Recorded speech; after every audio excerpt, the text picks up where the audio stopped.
jemput dari pos 1 kan bisa sorean. Enggak kayaknya. Enggak berani saya kalau Oh, turun. enggak berani. Kalau turun enggak berani. Oh, enggak. Ya udah 20.000 aja nggak apa-apa. Oke. Ya, oke Pak. Makasih ya. Ya, terima kasih. Terima kasih. Dah, selamat jalan ya. Selamat berjuang ya Pak. Ya, oke.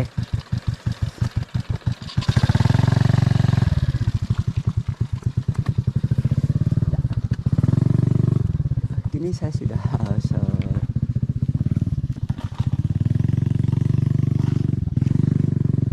jam 5.30.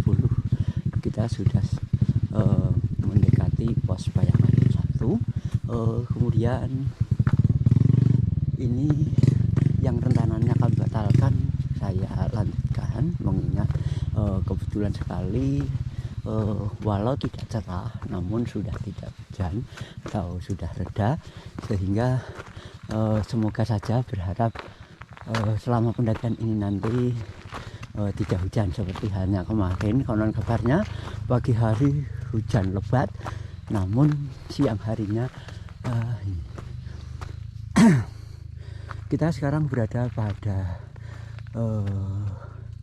Gerbang Rimba, berada pada ketinggian 1700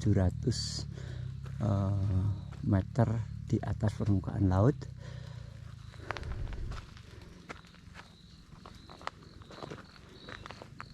Ya. Kita mesti hati-hati karena cukup licin. Bismillahirrahmanirrahim.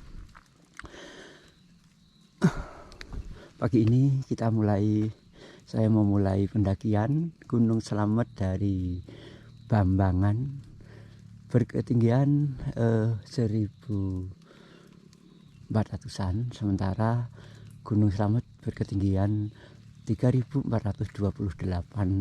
di puncaknya. Ya, bismillahirrahmanirrahim. Salamun ala nuhi fil alamin. Mudah-mudahan Tuhan memberi keselamatan pada kita, melindungi kita selama perjalanan, termasuk di dalamnya adalah cuaca. Ya. Semoga kita nanti akan bisa kembali sampai di rumah dengan selamat.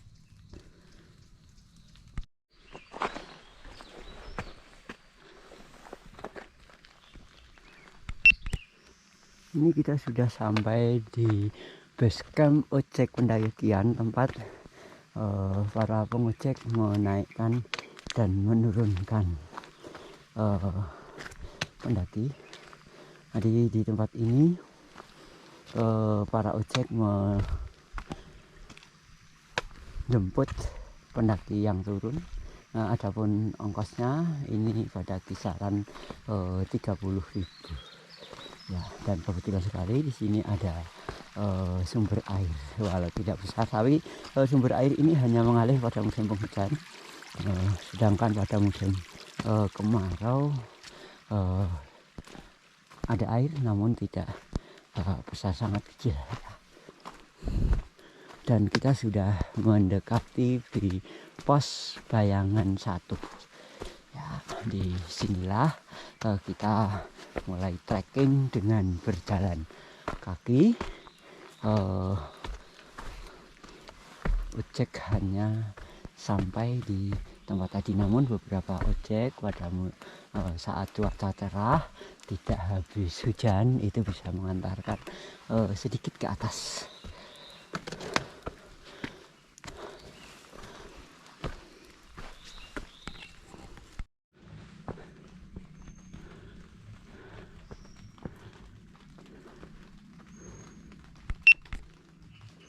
Inilah pos Bayangan 1. Di sini pada musim pendakian yang ramai, banyak para penjual untuk menjajakan dagangannya. Sementara di bagian bawah ini merupakan kawasan hutan perhutanan sosial, yang hutannya di sela-sela hutan petani boleh menanam tanaman yang sebenarnya adalah tanaman-tanaman keras. Dalam hal ini misalnya saja seperti terong Belanda, kemudian kopi Arabica. Namun karena keterbatasan lahan dan kekurang pahaman masyarakat menggunakan lahan ini juga digunakan untuk bercocok tanam sayuran yang sebenarnya itu tidak direkomendasikan. Namun demikian ya, memang masyarakat juga perlu edukasi, sementara pemerintah juga mesti dapat mengakomodasi kepentingan petani. Mudah-mudahan kondisi akan semakin membaik, masyarakat yang diberi kelonggaran akan kembali pada format awalnya. Perhutanan sosial itu tidak dimaksudkan untuk mengkonversi lahan hutan produksi, dalam hal ini adalah hutan pinus, untuk dijadikan ladang sayuran, tetapi petani boleh atau diberi hak pengelolaan untuk menanami tanaman-tanaman keras, tanaman-tanaman perkebunan, seperti halnya yang saya katakan tadi, diantaranya adalah terong Belanda dan kopi robusta.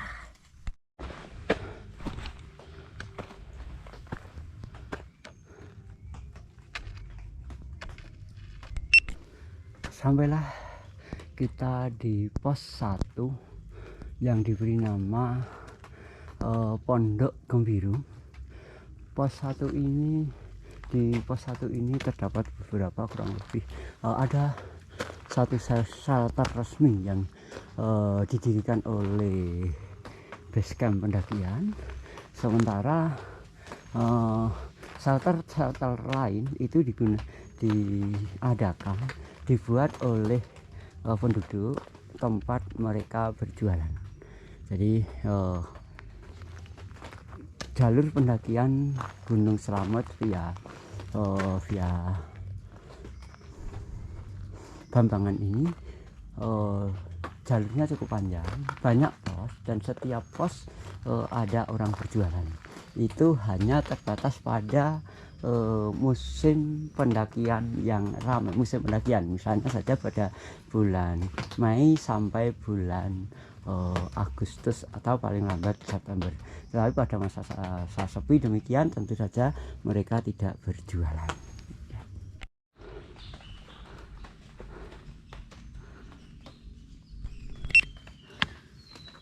Kita sekarang berada di pos 2, pos Walang. Di pos 2 ini pun ada beberapa shelter yang digunakan oleh para pedagang untuk menyediakan makanan bagi pendaki. Di pos 2 ini merupakan hutan berlumut. Kemudian di tempat ini tadi kita jumpai kicauan burung, kemudian lutung yang cukup banyak. Jadi kera berwarna hitam ini disebutnya lutung. Ya.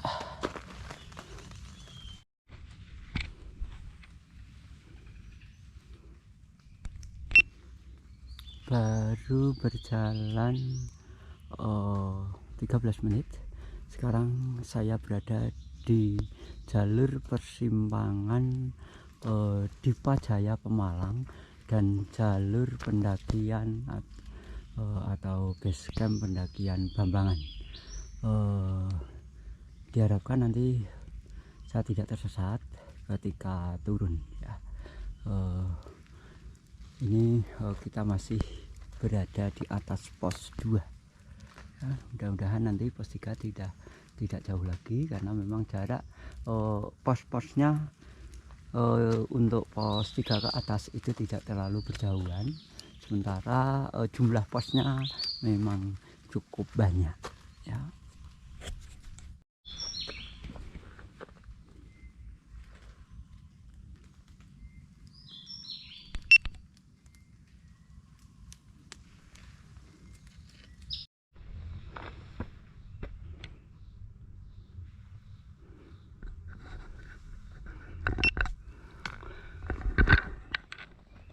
Sekarang kita telah berada di pos 3 yang diberi nama pos Pondok Cemara.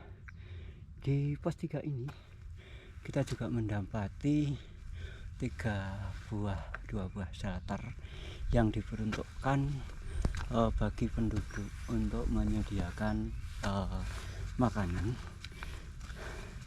bagi pendaki. Pada pos 2 ini kita berada pada ketinggian 2510 mdpl dari total 3428. Ya, ini kita saksikan shelter yang ada di pos 3. Dan di tempat ini kita memungkinkan mendirikan beberapa tenda untuk bermalam. Ya, sekarang kita sudah menempuh perjalanan dari pos 2 ke pos 3 ini selama 45 menit. Sekarang pada 7:31 menit.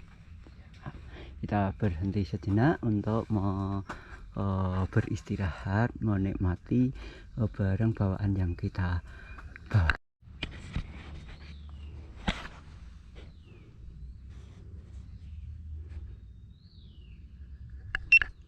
Ya, sekarang kita telah sampai di pos 4 yang dikenal dengan pos Samarantuh. Di pos ini kebetulan sekali tidak ada shelter, tidak ada penjual, namun pada pos di atasnya kelihatannya ada. Nah, pos ini jalur pendakian Gunung Slamet itu kalau tidak salah terdiri dari 8 pos. Sampai di pos 7 kelihatannya masih hanya seandainya kali ini tidak ada tidak ada orang berjualan, itu karena sudah selama hampir 3 tahun ini terkena wabah COVID, sehingga pendakian boleh dikata sangat jarang. Kemudian sehingga para pedagang pun tidak efisien apabila berjualan, dan bisa jadi malahan akan dituduh macam-macam ketika mereka berusaha. Ya, kita sudah mulai memasuki kawasan tanaman yang sudah mulai banyak landing atau lantoro yang merupakan tanaman bersejenis albasia. Penyakitnya pun hampir sama. Kemudian di luar itu juga terdapat mulai rumput sudah mulai banyak, sementara di punggung sebelahnya itu tanaman-tanaman besar sudah mulai langka, tetapi untuk jalur yang kita lalui ini masih sangat rimbun.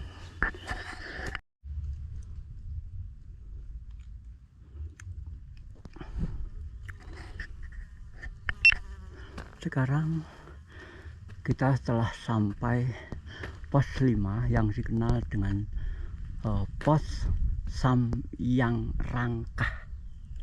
Pos ini merupakan pos tempat camping ground. Ada beberapa shelter tempat orang berjualan, dan banyak tempat yang dapat digunakan untuk mendirikan tenda ukuran kecil dan besar. Jadi disinilah para pendaki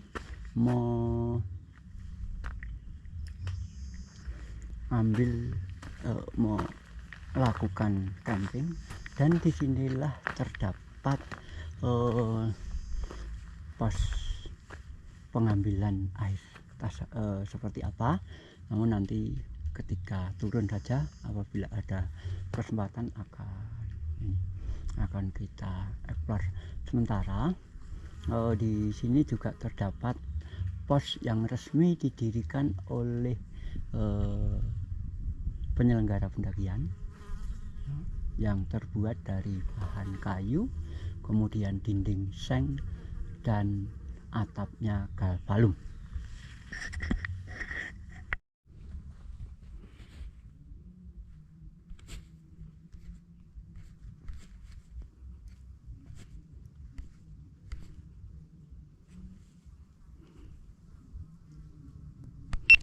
Ya, kini jam 9:01 kita sudah sampai di pos 6 yang dikenal dengan Samyang Ketebonan. Ya, memang seperti yang saya katakan tadi, antara setelah pos 3 itu antara pos 3, pos 4, pos 5, pos 6 dan pos 7 serta pos 8 itu jaraknya tidak terlalu jauh.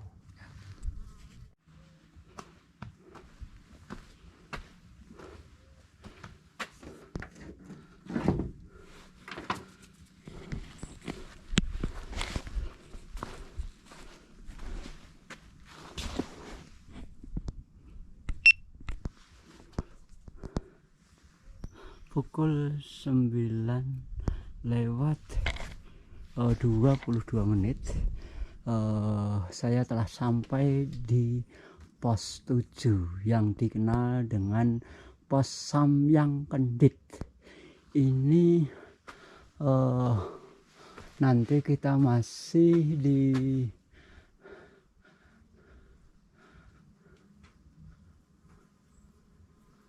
pos 8 dan 9 sampai di kawasan puncak. Jadi ini kita tengah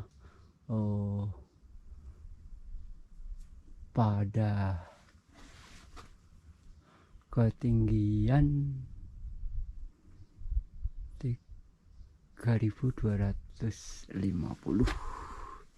Ya, disinilah pos 7 yang dikenal dengan pos Samyang Kendit.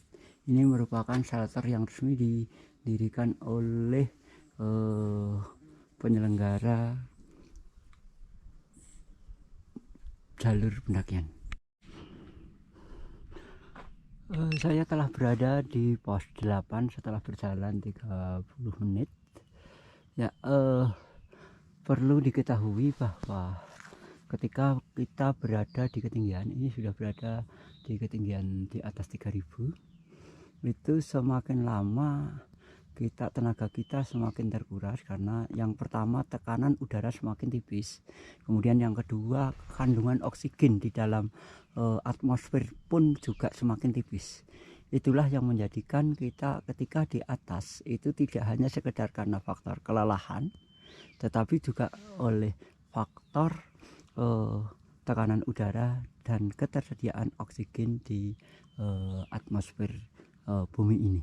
Jadi memang semakin rendah posisinya, maka kita akan semakin leluasa, seolah semakin prima. Sementara ketika kita berada di ketinggian tidak demikian.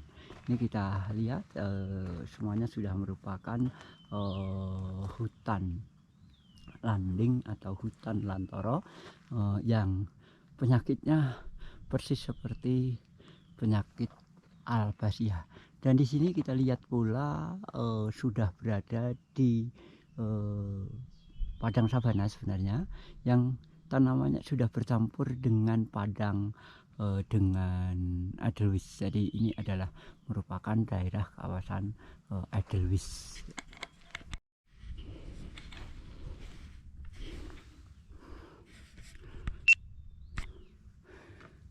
Ini kita berada di atas pos 8 menjelang pos 9. Di sini sebenarnya adalah mulai dari pos 8.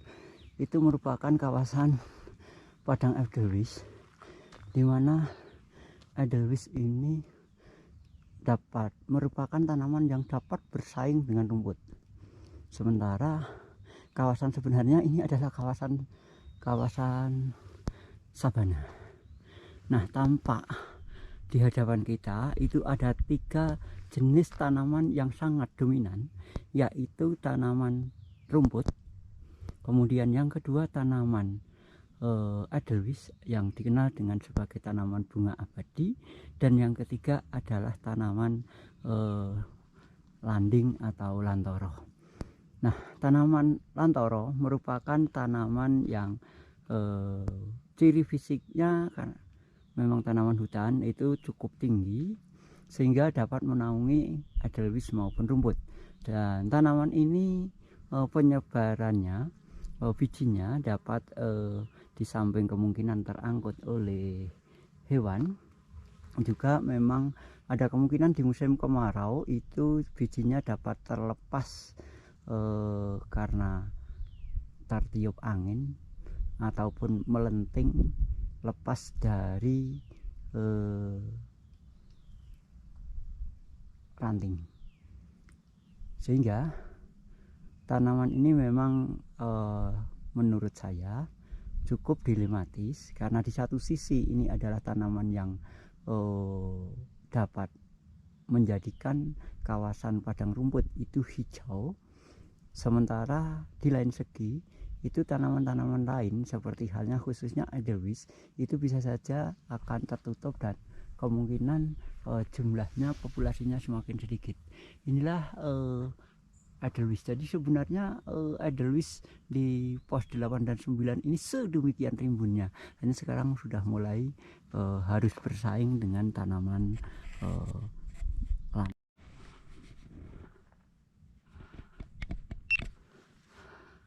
Ya, saya telah berada di pos 9 yang diberi nama Pelawangan.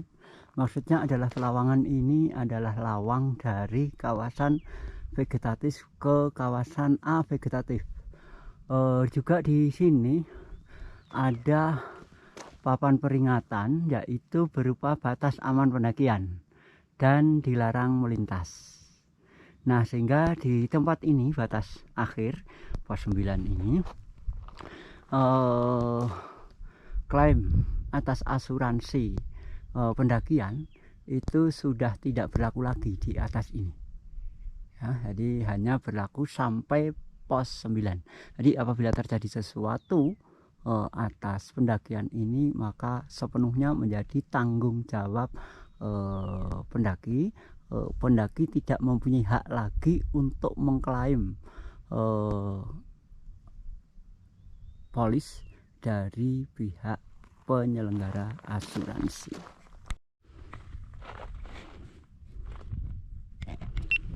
Ya, inilah kawasan avegetatif Gunung Slamet dari pendakian via Bambangan maupun Pulau Sari Pemalang. Bukannya yang dimaksud avegetatif ini tidak ada tumbuhan selain cantiki, karena cantiki ini memang istimewa, yaitu keistimewaannya dia dapat bertahan dari panas, sehingga dan termasuk di dalamnya adalah belarang yang tidak terlalu tinggi juga dia tahan. Kemudian di samping itu juga dinginnya udara dan terpaan angin. Jadi tanaman ini memang luar biasa yang dapat tumbuh di kawasan avegetatif berbagai gunung di Indonesia. Ya, entah nanti kita sampai di puncak jam berapa, mudah-mudahan sampai di puncak. Tapi paling tidak ini sudah ada gambaran saya sudah berada di kawasan puncak, berada di kawasan avegetatif. Hanya mulai tanaman, ada beberapa tanaman edelweiss, tetapi yang paling mendominasi adalah tanaman cantiki, yang ini merupakan tanaman endemik kawasan puncak gunung-gunung di Indonesia. Masih berapa bendera, kurang lebih berapa meter?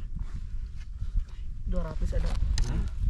Di pencet depan yang atas Atas. tuh. Oh, yang ini. Ya, luar banget. Ngantuk dia, Pak.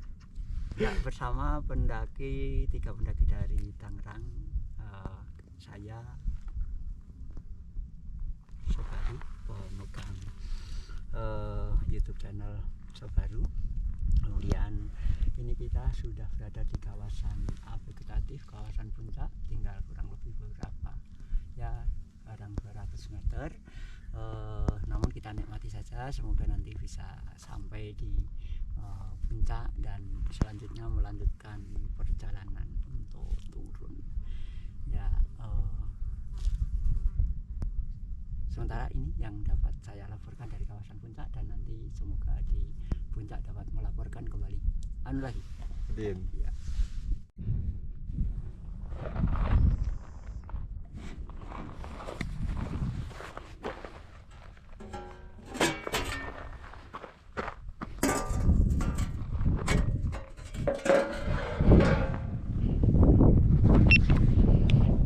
Ya, ini saya benar-benar berada di puncak Gunung Slamet di ketinggian 3.428 meter di atas permukaan laut. Ini merupakan penampakan puncak Gunung Slamet ini pasca erupsi. Kemudian yang nampak putih berkabut berasap ini merupakan kawah utama ya. Kemudian wajah kawah atau wajah di puncak itu seringkali berubah setelah mengalami erupsi. Disinilah dalam usia saya yang ke-61 alhamdulillah diberi kekuatan melakukan pendakian tektok. Sekarang hari Kamis tanggal 3 November 2022 tepat pada pukul 10:53 atau 10:53 menjelang 11, saya benar-benar berada di berjalan di puncak tertinggi Gunung Slamet. Memang kali ini saya tidak mengeksplor sampai ke kawah dan puncak lain, mengingat cuaca sudah berkabut, kemudian ini musim penghujan. Di samping itu juga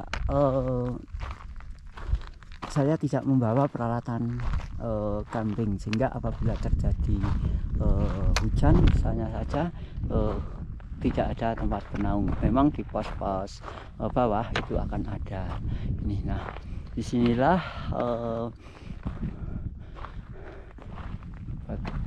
ini merupakan naskah sebagai bukti bahwa Batalion Bela Negara 499 Garuda Sakti Kabupaten Purbalingga melakukan ekspedisi Merah Putih tahun 2017, tepatnya pada 17 Agustus 2017 ya. Di sini kita memang mau mengeksplor sedikit tentang kawasan puncak. Ini ada papan penunjuk lain yang berupa Anda berada di puncak Gunung Slamet, jalur Bambangan Purbalingga, kemudian peringatan untuk membawa sampah, kemudian ini dikenal dengan Puncak Wijaya. Gunung Slamet berada pada ketinggian 3.428 mdpl. Bila ini di Pacaya Pemalang ya. Ini di sana belerang sedemikian pekat ya, namun rupanya masih mengingat ada tanda-tanda orang di sana. Maksud saya adalah bekas orang berada di sana. Ada kemungkinan tempat ini relatif aman ya. Namun sekali lagi saya tidak mau mengambil risiko untuk terlalu berdekatan dengan kawah ya. Namun letusannya tidak sesering Gunung Merapi ya. Sehingga pada saat kondisi normal gunung ini seringkali maksud saya adalah diizinkan untuk pendakian.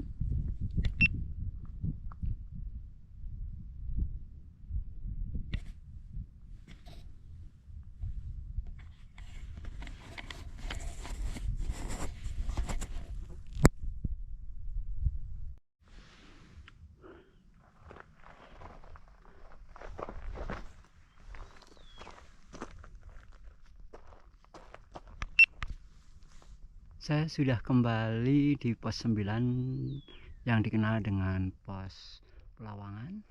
Alhamdulillah sudah melewati jalur paling riskan, paling beresiko. Yang pertama adalah resiko tersesat karena keasikan atau bukan asik sih, tapi yang dimaksud adalah terlalu fokus pada keselamatan berjalan, akhirnya sering lupa jalur. Padahal jalur yang berdampingan di atas itu nanti beresiko sangat jauh dari ketika di bawah. Namun alhamdulillah walau pelan selama 1 jam sudah berhasil menuruni sampai pos Pelawangan. Ini tinggal pos yang relatif ringan karena jalurnya tanah, mudah-mudahan saja tidak hujan. Inilah kita kembali turun ke pos 9, sudah di pos 9 untuk menuju ke pos yang lebih kecil, dan untuk itu laporan nanti akan di basecamp pendaki.